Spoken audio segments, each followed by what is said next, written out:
Se você é um torcedor do Santos e espera que diga que o maior problema do clube foi ter mantido o Fábio Carille no comando em 2024, saiba que o Santos cometeu um erro ainda maior que esse e que eu não vejo quase ninguém falando. E nesse vídeo eu vou falar tudo aqui pra você.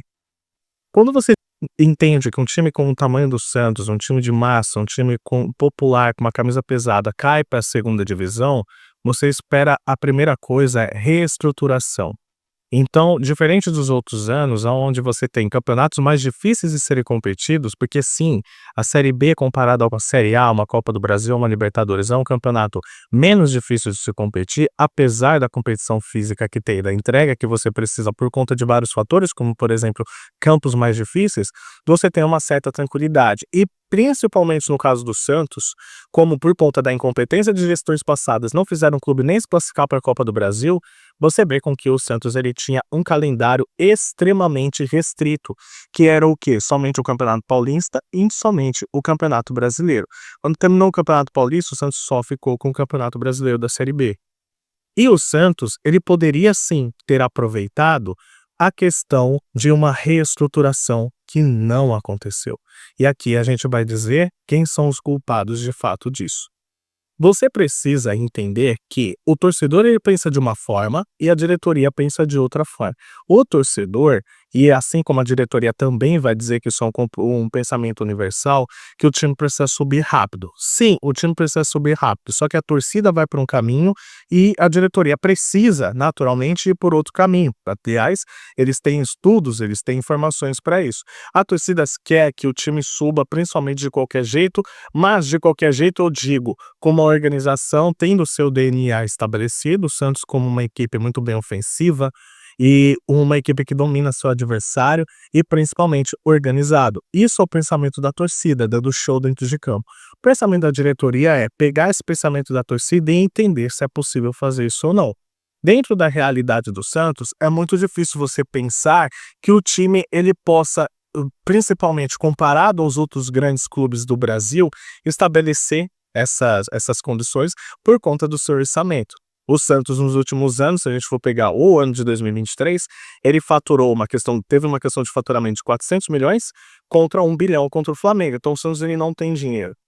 Porém, quando um clube ele tem esse calendário mais enxuto e essa oportunidade para poder ser estabelecida, cabe fazer o seguinte comando, a seguinte condição.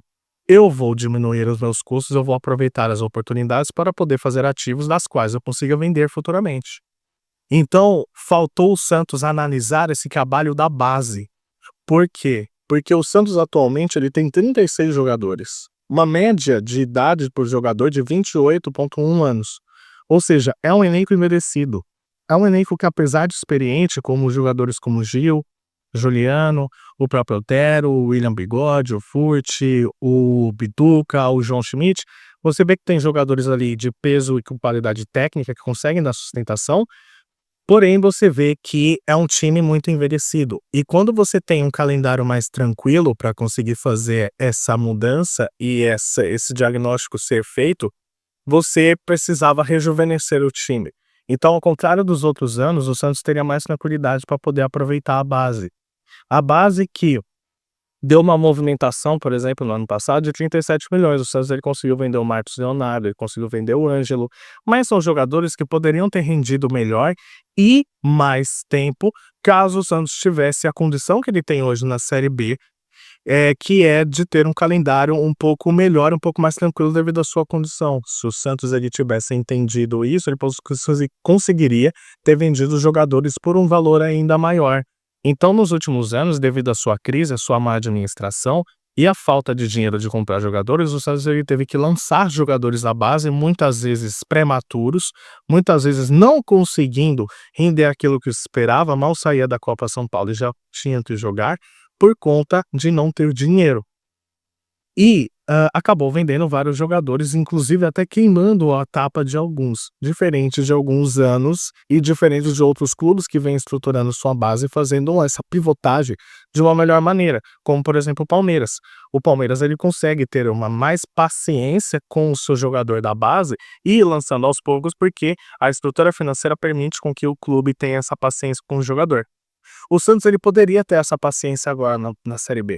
O Santos ele tem atualmente uma folha salarial de 7 milhões. É a mesma folha salarial, por exemplo, do Fortaleza, mas é um elenco envelhecido. É um elenco formado para mostrar para o torcedor: olha, eu vou subir aqui de qualquer jeito. E eu vou entregar um time que consegue ser minimamente competitivo e que consiga entregar resultado. O Santos ele conseguiu entregar resultados, mas não conseguia entregar qualidade. Então você tem uma crítica entre 2 pontos. O Fábio Carini não utilizou os jogadores da base, ele poderia ter feito esse rejuvenescimento, como por exemplo ter usado o Miguelito, que ele é titular da seleção da Bolívia. A gente está falando da Bolívia, claramente comparado ao nível do futebol brasileiro, está bem abaixo, mas é um titular da seleção, contra jogadores que você não acaba lançando. Então você tem um elenco envelhecido, um elenco muito experiente, que não sabe se vai aproveitar todos esses jogadores e não sabe se vai ter a experiência e a opção física, né, a condição física de poder oferecer a qualidade que o Santos precisa na Série A do ano que vem. Então você não testou jogadores, você não deu quilometragem e experiência para vários jogadores, e você dá a sensação para o torcedor que você subiu sem planejamento. Você só tinha um plano A, mas você não tinha o composto desse plano com vários pontos, com várias alternativas e principalmente o mais importante, que é a alternativa de você poder fazer dinheiro com os seus ativos, que é a venda de jogadores. O Santos ele sempre soube utilizar muito bem a base de acordo com a sua história. Se a gente for pegar nos últimos 10 anos, o Santos ele conseguiu fazer ótimas vendas com os campeões da Libertadores de 2011. Você tinha vários jovens naqueles campeões, você tinha o Neymar, você tinha o Danilo, você tinha o Ganso, você tinha o Alexandre, vários jogadores que conseguiam render para o Santos excelentes valores e excelentes resultados. Por exemplo, a venda desses todos os jogadores campeões da Libertadores de 2011 rendeu para o clube mais de 200 milhões de reais. Beirou os 300 porque depois a gente descobriu que o Neymar ele foi vendido por um valor muito mais alto do que foi declarado. Na época foi de 50, só que o Santos ele vendeu por mais de 80 milhões, sendo a maior venda da história do Brasil. Então você vê que o Santos ele sempre teve ativo na mão e ele sempre teve potencial para conseguir vender mais. Coisa que não vem utilizando. Por quê? Porque devido à sua crise financeira, o Santos teve que lançar mão dos seus ativos ao ponto de queimar etapas e eles serem desvalorizados ao longo do tempo. Então coube ao Santos fazer nessa Série B o que ele não fez nos últimos anos, que é testar com paciência, ver qual jogador poderia ter sido selecionado e qual jogador realmente poderia ter ficado no elenco ao ponto de receber uma ótima proposta da Europa. Não foi feito, o Santos vai ter que fazer isso na Série A agora, com o Paulista, com Copa do Brasil para poder disputar. Tem um calendário mais apertado e ele poderia ter feito isso na Série B. Então, culpa tanto do Carille quanto da diretoria que não souberam fazer esse planejamento e que ficaram agora ao ponto de testar agora em outras competições mais difíceis para ver se esses ativos vão virar ou não. É isso, galera. Tamo junto, até a próxima.